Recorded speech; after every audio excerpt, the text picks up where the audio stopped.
Hello friends. Hola amigos. Let's learn easy Espanol.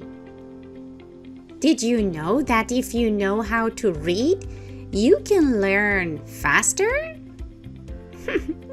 I bet you didn't know that.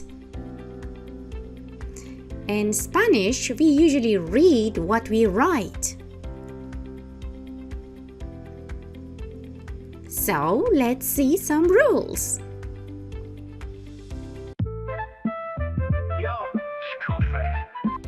The alphabet is almost similar to English. For example, CH has the same sound as ch, like this word. Chico. Repeat after me. Chico.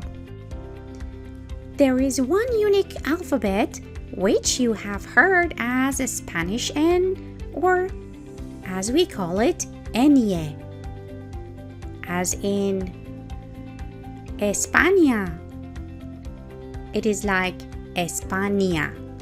Now, you read this word. Yes, you're right. It is niño. Life's got challenges, but you know what to do. Yo, joke fan, listen up, this one's for you. Life's got challenges, but you know what to do. You're strong, you're fierce, you're a star on the rise. Every hurdle you face, you're gonna surprise. They throw you a curve, you swing for the fence. You're built for the grind, you got the confidence. When the world gets tough, you don't back down. You wear that crown, you're the queen of the town. Chico face, shine bright, don't let it fade. You're a warrior girl.